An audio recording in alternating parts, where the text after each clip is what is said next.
Study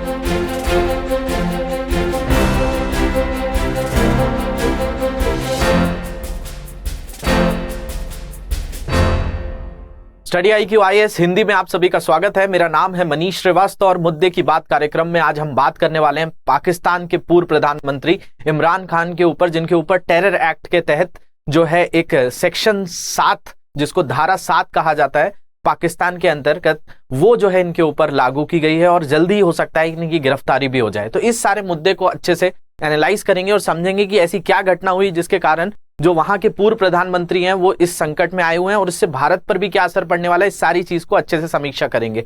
तो शुरू करते हैं सेशन, जिसमें हम बात करने वाले हैं क्या, आतंकवाद रिलेटेड। मतलब एक पाकिस्तान में जो टेरर एक्ट होता है, मतलब इसी चीज को कहा जाता है एंटी टेररिज्म एक्ट, मतलब आतंकवाद विरोध एक अधिनियम है वहां पे।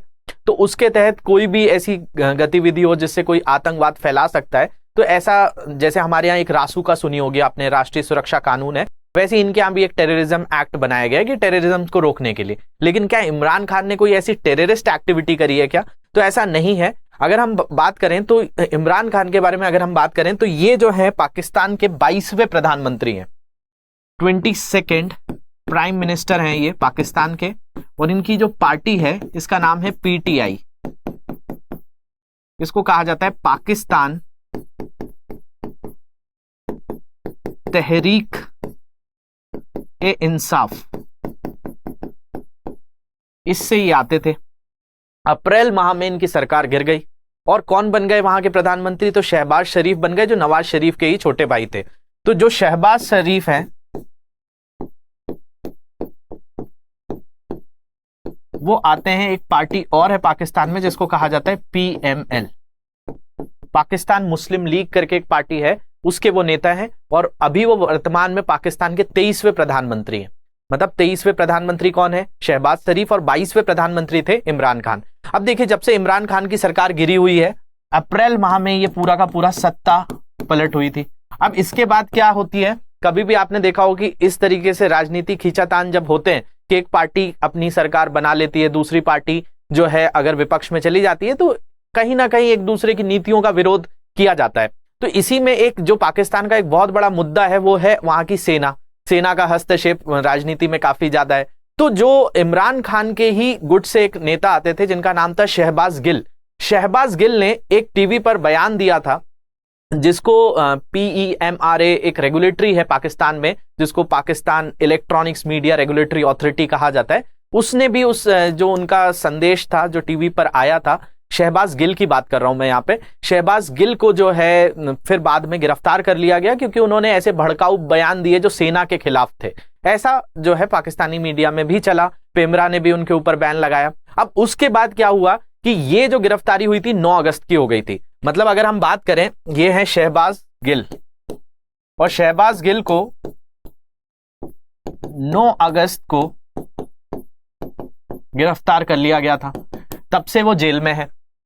अब ये जो चीज थी, अब ये है किस पार्टी के नेता? अब ये जो पढ़ते हैं PTI के, पाकिस्तान तहरीक इंसाफ के हैं। मतलब इमरान खान जिस पार्टी से आते हैं उसी से ये व्यक्ति भी आते हैं जिनका नाम है शहबाज गिल। अब इन्होंने तो टीवी पर कमेंट किया, इनको बाद में गिरफ्तार कर लिया गया, लेकिन ये बताया गया कि भाई इमरान खान ने क्या किया, इस्लामाबाद जो पाकिस्तान की राजधानी है वहां पर एक रैली करी। अब देखा जाए तो वहां पर अब क्या है कि उनका कहना है, मतलब इमरान खान चाहते हैं कि भाई इलेक्शन जल्दी हो जाएं और वापस से इलेक्शंस में उनकी जीत हो और शहबाज शरीफ जो वहां के प्रधानमंत्री बने वो इलेक्शन हार जाए। तो अब देखा जाए तो कभी भी किसी भी देश में ऐसी सत्ता पलट होती है तो दूसरी पार्टी काफी उतावली रहती है कि जल्दी से जल्दी हमारी लोकप्रियता लोगों में बढ़े, हम जो है इस सरकार की पूरी गलतियां गिनाएं। तो यही चीज पाकिस्तान में भी चल रही है। तो जो इमरान खान है, इमरान खान ने शनिवार के दिन एक रैली करी और उस रैली में कहा गया कि जो शहबाज शरीफ जी हैं, शहबाज शरीफ की जो सरकार है इनको पूरी तरह से घेरा। साथ साथ कहा गया कि हमारे जो नेता शहबाज गिल को इन लोगों ने जो है एक तरीके से गिरफ्तार किया हुआ है कि हम उनके भड़काऊ बयान के ऊपर। तो उन्होंने सारे लोगों को वहां पर कहा कि भाई उनके साथ जो है बहुत ही अत्याचार हो रहा है जेल के अंदर। पुलिस जो है, उन्होंने वहां के आईजी को भी कहा कि हम आईजी के अगेंस्ट कंप्लेन करेंगे, हम डीआईजी के अगेंस्ट कंप्लेन करेंगे, हम जो जुडिशरी है जिस मजिस्ट्रेट ने शहबाज गिल, जो ये व्यक्ति हैं शहबाज गिल की सजा सुनाई हुई है, तो उनके ऊपर एक फीमेल है वहां पर जो मजिस्ट्रेट है, फीमेल मजिस्ट्रेट जिन्होंने शहबाज गिल को सजा सुनाई हुई थी, उनको भी इमरान खान ने अपनी रैली में कहा कि हम उनके ऊपर भी क्या करेंगे, उनके ऊपर भी एफआईआर करेंगे। तो इतनी सारी चीजों होने के बाद जो पाकिस्तान का जो पुलिस डिपार्टमेंट था, उन्होंने इमरान खान के ऊपर एफआईआर कर दी। और ये जो एफआईआर करी वो किस आधार पर करी, तो ये जो कहा गया कि भाई आतंकवाद विरोधी अधिनियम की धारा 7 इनके ऊपर लगा दी है। अब आतंकवादी विरोध जो 7 है उसके हिसाब से, जैसे कि हमारे यहाँ भी कई चीजों पर जो है एग्जैक्टली अगर कोई भी आतंकवाद से जुड़ा हुआ मुद्दा होता है तो उसकी बहुत जल्दी गिरफ्तारी कर ली जाती है। हमारे यहाँ यूएपीए भी है, आफ्सा भी है, बहुत सारे ऐसे एक्ट सुने होंगे आपने। तो इनके ऊपर जो लगाया गया है वो क्या लगाया गया है, वो इनके ऊपर एंटी टेररिज्म एक्ट का सेक्शन 7 मतलब धारा 7 लगाई गई है आतंकवादी विरोधी अधिनियम के। अब इसके तहत था कि इनकी गिरफ्तारी हो जाएगी। तो उससे पहले ही जब इन्होंने ये बयान दिया और पुलिस ने ये कार्रवाई करना चालू करी, जिसमें विपक्ष जो पार्टी है वो यही है पाकिस्तान तहरीक इंसाफ, और जो अभी सत्ता दल जो सत्तारूढ़ दल है वो कौन सा है, वो पीएमएल है, पाकिस्तान मुस्लिम लीग। उन्होंने भी कहा कि ये सेना के विरुद्ध बयान दे रहे हैं, ये जुडिशरी के विरुद्ध जो न्यायपालिका है उसके विरुद्ध बयान दे रहे हैं, इसके अलावा जो है ये पुलिस के विरुद्ध बयान दे रहे हैं। तो ये तो पूरी तरह से अराजकता फैला रहे हैं। तो इसलिए जो है इनके ऊपर ये चार्जेस किए गए। लेकिन उससे पहले ही जो इमरान खान थे वो इस्लामाबाद हाई कोर्ट में चले गए और इस्लामाबाद हाई कोर्ट ने इनको 25 अगस्त तक बेल दे दी है कि 25 अगस्त तक ये बाहर रहेंगे।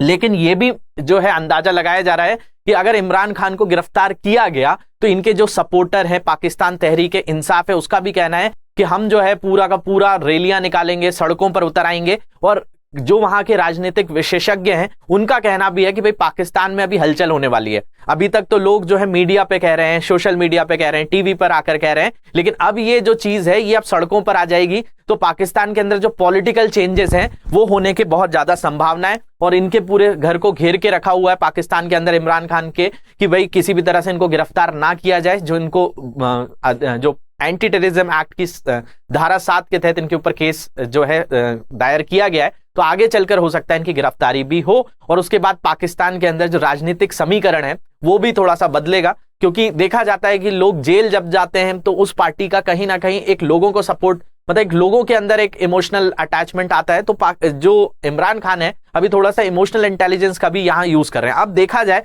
तो ये सारे मुद्दे से भारत में क्या चीज होती है, तो भाई भारत जो है और पाकिस्तान, आपको पता ही है बहुत ही सेंसिटिव मुद्दा ये चलता रहता है। और पाकिस्तान के अंदर सरकारें बदलना मतलब कहीं ना कहीं आपका भारत को भी उससे कोई ना कोई चीजों से जो है मतलब एक्शन से पता चलता है। अभी हाल ही में आपने सुना होगा कि हार्वर्ड के बच्चों से जब शहबाज शरीफ ने बात करी तो उनसे पूछा गया कि भारत और पाकिस्तान के मुद्दे को सुलझाने के लिए, कश्मीर के मुद्दे के लिए क्या उनकी सोच है। तो उन्होंने कहा था कि भाई शांति के जरिए ही हम इस चीज तक आ सकते हैं। अब उसी चीज को अगर देखा जाए, सरकारें बदलती हैं तो क्या होता है कि भारत और पाकिस्तान में ऐसा देखा जाता है कि भाई सरकारें बदलने के बाद पाकिस्तान की तरफ या भारत में भी पाकिस्तान की तरफ या पाकिस्तान का भारत की तरफ थोड़ा सा एग्रेसिव, मतलब थोड़ा सा एक तख्त सा जो है नेचर होता है। तो ये जो चीज होती है कि वहां की जनता को खुश करने के लिए ये चीज की जाती है। तो कहीं ना कहीं वहां के जो सियासी हलचलें हैं वो भारत को भी कहीं ना कहीं परेशान कर सकती हैं, क्योंकि आगे चलकर अगर इमरान खान वापस सत्ता में आते हैं तो हो सकता है कि कुछ और गतिविधियां हो। अभी शहबाज शरीफ ने शांति की स्थापना करने की बात की है और इनके ऊपर जो टेररिज्म एक्ट लगाए गए हैं, हो सकता है इनको गिरफ्तार किया जाए, वहां पर और भी कुछ जो है सड़कों पर काफी आंदोलन हो और उसके बाद जो है पाकिस्तान की सियासी हलचलें और तेजी से बढ़ेंगी। उस चीज को भी आगे हम समझते रहेंगे। तो ये जो मुद्दा था इस चीज पर हमने बात करी है। तो होप ये चीज आपको समझ में आई होगी। इसके अलावा और कोई डाउट्स हैं तो इन सोशल मीडिया हैंडल्स पे जुड़ सकते हैं। इसकी लेक्चर की पीडीएफ यहां से डाउनलोड कर सकते हैं। तो आपको ये चीज कैसी लग रही है, ये हमारा प्रोग्राम कैसा लग रहा है, कमेंट सेक्शन में हमको जरूर बताइएगा। Thank you very much for watching this. Have a great day.